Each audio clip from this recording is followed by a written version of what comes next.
كبار صلاة تراويح نلينا شعار ونلقى البركة.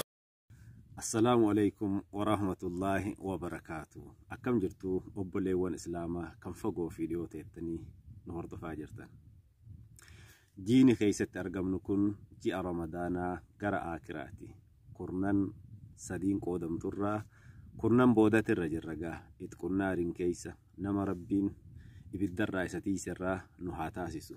Maarreegaa ji'a Ramadaanaa kana gara xumuraa maaltu barbaadama? Nama Ramadaana kana soommatee xumurataa jiruuf maaltu dirqama? Wanti dirqamaa gaa zakaadha. Zakaa al-fitriiti. Fitrii baasudha jechuudha. Fitriin akkamitti baafamaa? Nama hagamiitirraa baafamaa kan jedhu gaa yeroo hedduu bal'ifamee himamaati jira. Fitriin daa'ima garaa jiru waan hin taaneen ala kan dirqaman ta'in dhalatee kan lafa jiru xiqqaa guddaa dubartii dhiira jaarsa takkeewu manguddoota waan ta'ellee tokko isaallee osoo hin hambifne nama lubbuun jiru hunda isaati irrattu waajiba. Fitriin ka baafamu akkamitti baafamaa? Maaltu baasaa? Waan hagam ga'urraa baafamaa? Midhaan akkamiitirraa baafamaa? Waan jedhugaa sheekonni waan hedduu irratti jedhanii jiran. Anillee gaa kan ustaaz keenya ustaaz Abdul Malik afaan Arabaarraa gara afaan Oromootti nu jijjiiran kana wajjin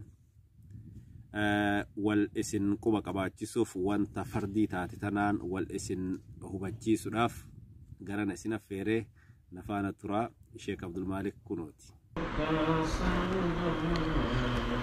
السلام عليكم ورحمة الله وبركاته.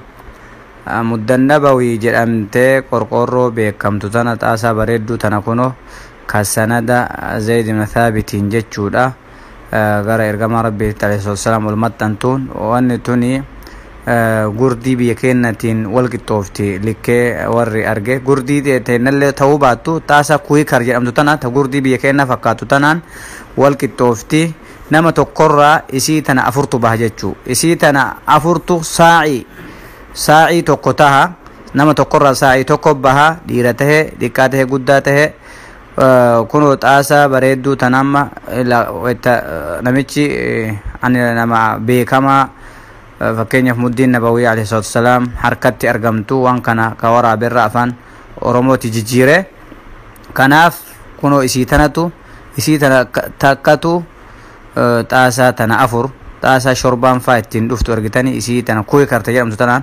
والفكاتي بيوتا غرغرا يراتوان براتي تلين دفو ملا بيه كانت شربا وان أداداتو تين دفا كان وان تيف إن شاء الله وان تنتنا فكاتي قرد اللينيو والتي كقلت تاتي باي بريدة. والسلام عليكم ورحمة الله وبركاته. كان فكاتي duratti kan dhageettan Sheekh Abdul Malik Haaji Aymooti rabbiin jazaa isaanii haa kafalu. Isaantu afaan Arabaatirraa gara afaan Oromootti nu hiikee jazaa harkadhaa jennaani. Maarreegaa akka biyya keenyatti midhaan akka garbuu fi qamadii keessaahuu caalatti irraa filatamaadha.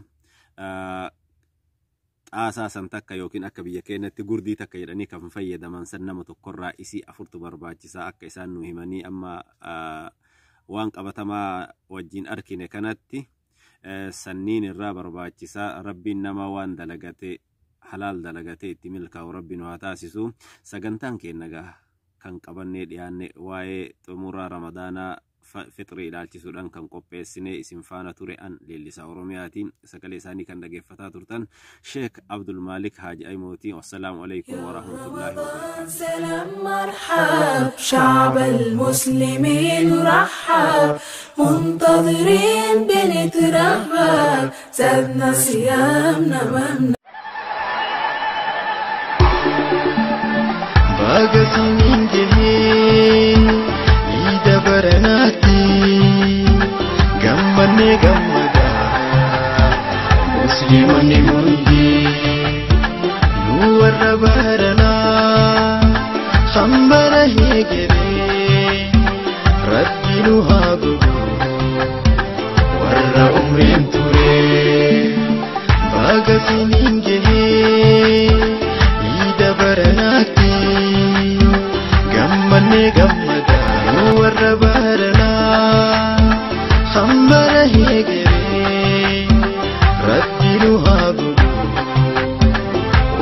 umrin ture Rabbi nu haa godhu warra umrin ture